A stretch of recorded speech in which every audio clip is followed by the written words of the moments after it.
అందరికీ నమస్కారం అండి. నా పేరు సారిక.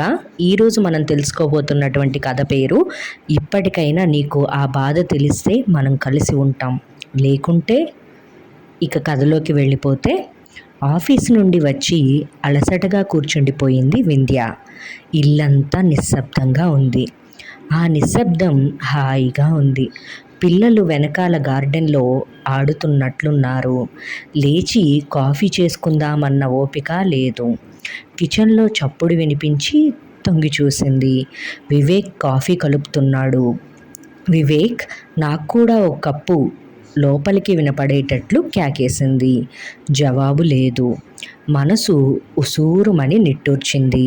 మళ్ళీ ఏదో విషయానికి కోపం వచ్చినట్లుంది. ఇక 4 రోజులు మాటలుండవు. అడిగిన దానికి జవాబుండదు. పిల్లలను పట్టించుకోడు. ఒక్కసారిగా కళ్ళ ముందు తరువాతి 4 రోజుల సినిమా కనపడేసరికి నీరసం రెట్టింపయ్యింది. అసలు అతని కోపానికి కారణమేమిటా అని ఆలోచించింది కాసేపు. లీనాకి ప్రమోషన్ వచ్చిన సందర్భంగా లీనా భర్త యాడమ్ నిన్న చిన్న పార్టీ ఇచ్చాడు. తనకు ఎక్కడికి వెళ్ళినా శారీ కట్టుకోవడం ఇష్టం. పైగా లీనా ప్రత్యేకంగా చెప్పింది శారీలో రమ్మని. అందుకే ఏది కడదామా అని చాలా ఆలోచించి లేత గులాబీ రంగు చీర మీద చిన్న ప్రింట్ జార్జెట్ శారీ కట్టుకొని ఎంబ్రాయిడరీ చేసిన బ్లౌజ్ వేసుకొని జుట్టును వదిలేసింది. అద్దంలో తనకు తానే ముద్దొచ్చింది. తన రంగులో కలిసిపోయిందా లేత గులాబీ రంగు. నిజానికి తనకు ఏ డ్రెస్ అయినా, చీర అయినా, లెహంగా అయినా అన్నీ బాగా నప్పుతాయి. లోపలికి వచ్చి తనని చూసిన వివేక్ మొహం చిట్లించాడు. మనం వెళ్ళేది అమెరికన్స్ ఇంటికి. జీన్స్ కానీ ఫ్రాక్ కానీ వేసుకుంటే బాగుంటుంది. అప్పలమ్మలా చీర ఏమిటి? విసుక్కున్నాడు వివేక్. ఒక్కసారిగా మనసు కుచించుకుపోయింది. మరుక్షణం తేరుకొని, హే వివేక్, ఇప్పుడు నాకు ఇదంతా మార్చే ఓపిక లేదు, చలో నవ్వుతూ కొట్టేసి లేవబోయింది. లేవబోతున్న వింధ్యని ఆపేసి, మార్చుకో అంటుంటే వినిపించుకోవేం? నా మాటంటే నీకు లెక్కలేదా? కోపంగా అన్నాడు వివేక్.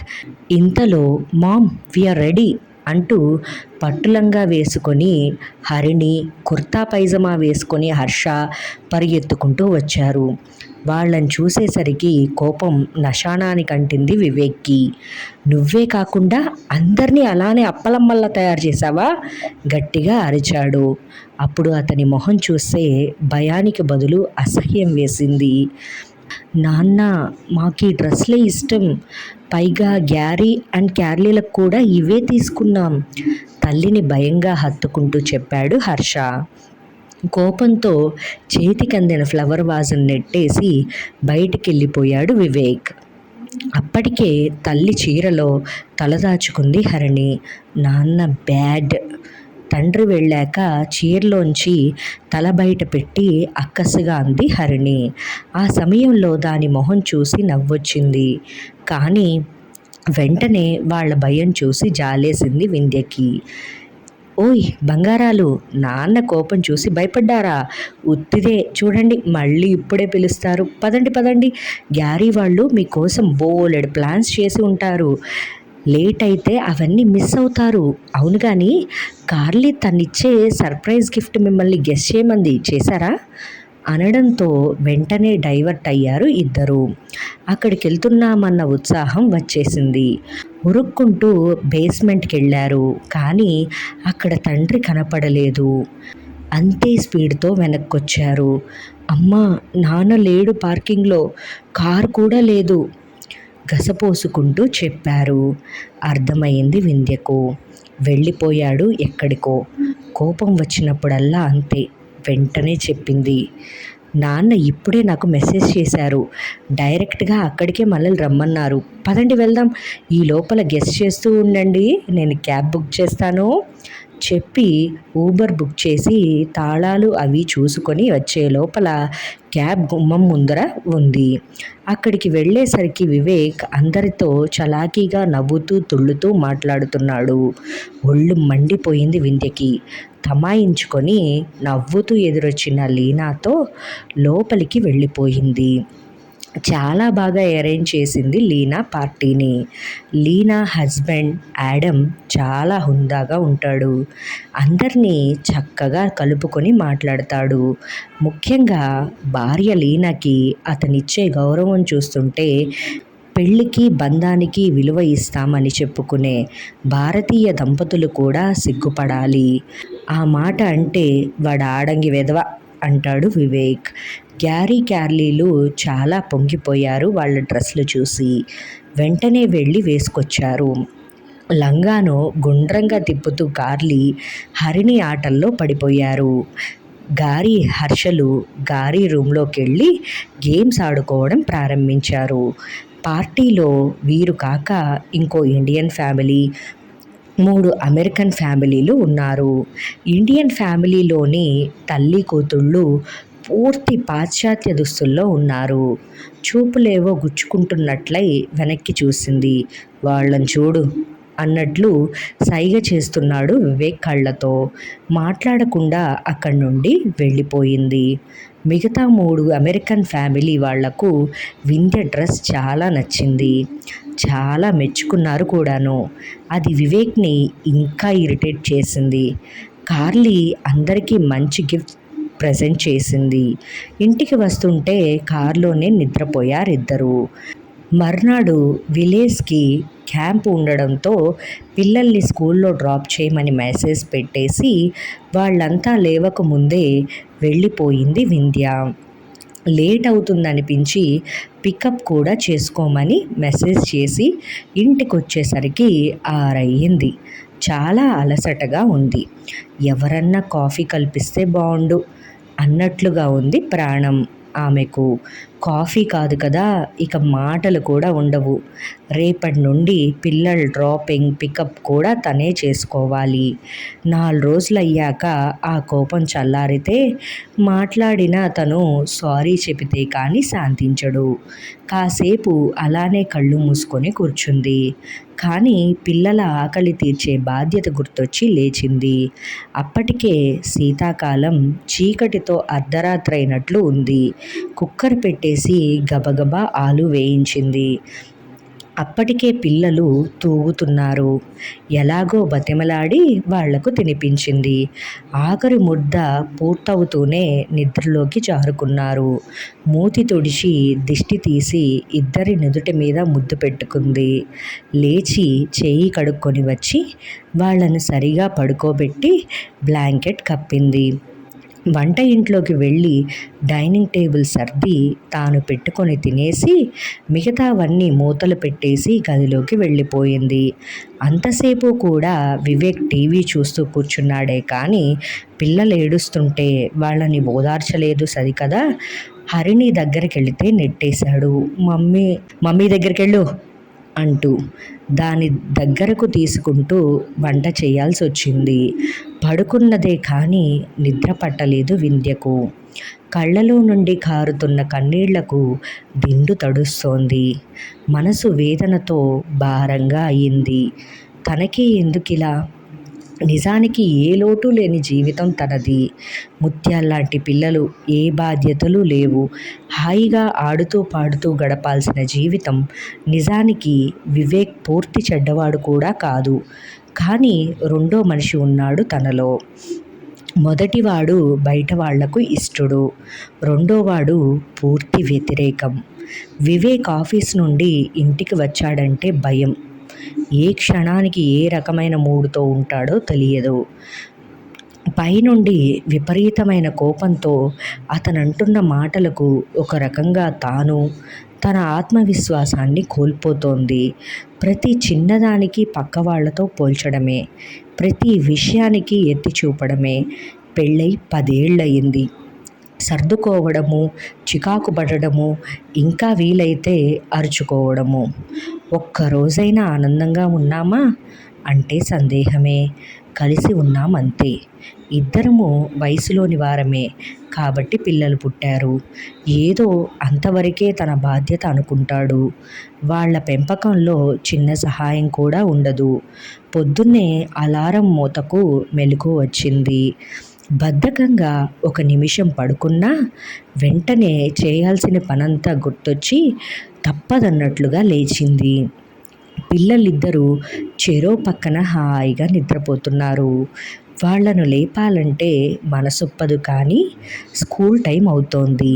మళ్ళీ హడావుడవుతుంది. బస్ వచ్చే టైంకి అక్కడుంచాలి. బంగారాలు లేవండి సున్నితంగా ఇద్దరినీ దగ్గరకు తీసుకుంటూ మెల్లగా తట్టసాగింది. అమ్మా 5 minutes అమ్మా గారంగా అమ్మ ఒళ్ళో ముడుచుకుంటూ దగ్గరికి జరుగుతూ మురిపాలు పోయారు పిల్లలు.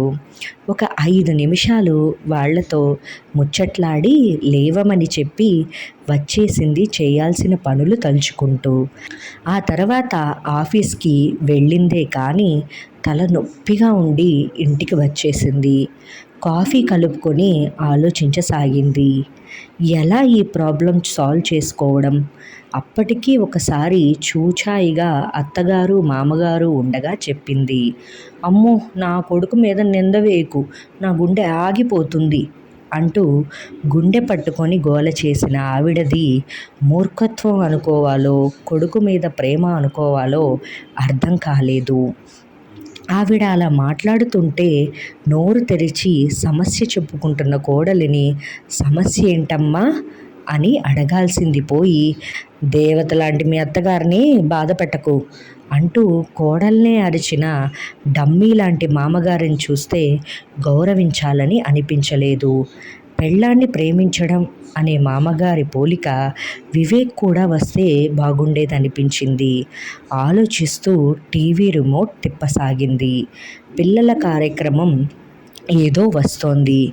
ఒరులేయవి ఒనరించిన పద్యం నిన్న చెప్పా కదా, ఇవాళ దాని అర్థం చెప్పుకుందాం చెప్పసాగింది యాంకరు.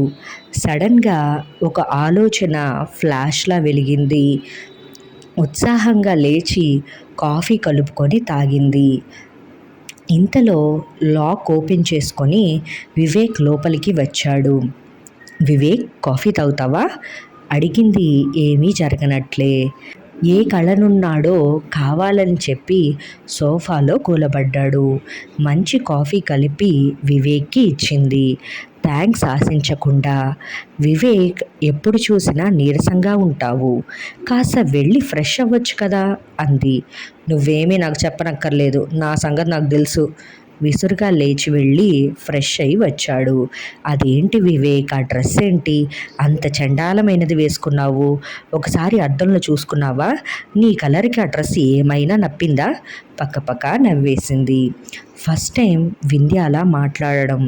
వింతగా చూసి నాకిష్టమైనదని నేను వేసుకుంటాను, నువ్వెవరు అడగడానికి? విసురుగా బయటికి వెళ్ళిపోయాడు. వివేక్, ఆ పక్కింటాయన్ని చూడు, ఎప్పుడు చూసినా నీట్గా ఉంటాడు, నువ్వేంటి ఎప్పుడు జిడ్డోడ్లా ఉంటావు? కీర్తన వాళ్ళ ఆయన ఎప్పుడు వాళ్ళ ఆవిడకు వంటల్లో సహాయం చేస్తూ ఉంటాడు, నువ్వెందుకు కిచెన్లోకి రావు? వారం రోజులు తగ్గేదేలే అన్నట్లు ఇలాగే వింధ్య ఏదో ఒకటి అనడం, వివేక్కి కోపం వచ్చి బయటికి వెళ్ళడం జరుగుతుంది. ఇంతకు ముందైతే వివేక్ వెంటనే నోరేసుకొని అరిచేవాడు. కానీ ఇప్పుడు వింధ్య ముఖంలో కనబడుతున్న ఆత్మస్థైర్యమో మొండి ధైర్యమో వివేక్ని నోరెత్తనీయడం లేదు. వివేక్ అలా బయటకు వెళ్ళినప్పుడు మొదట్లో లాగా ఇప్పుడు వింధ్య భయపడడం లేదు. వచ్చినప్పుడే వస్తాడులే అని ఊరుకుంటోంది. మొండితనం కూడా తెలియని ధైర్యాన్ని ఇస్తుందేమో. ఆ రోజు ఇంకో ఇండియన్ ఫ్రెండ్ ఇంట్లో పార్టీ ఉందని చెప్పాడు. గబగబా పిల్లల్ని రెడీ చేసి తాను వివేక్కి ఇష్టమైనట్లుగానే జీన్స్ షర్ట్ వేసుకొని రెడీ అయ్యింది.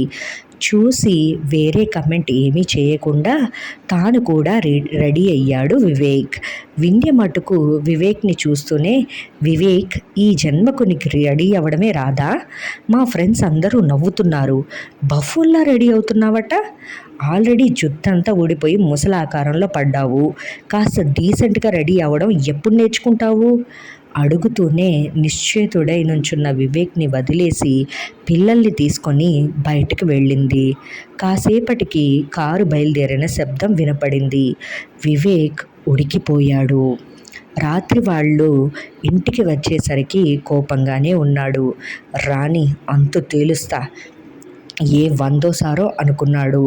రాగానే పిల్లల్ని పడుకోబెట్టి స్నానం చేసి నైటీ వేసుకొని పక్క మీద వాలబోతున్న వింధ్యను చేయి పట్టి బరాబరా బయటికి లాక్కొచ్చి పడేసి బెడ్రూమ్ తలుపు వేశాడు.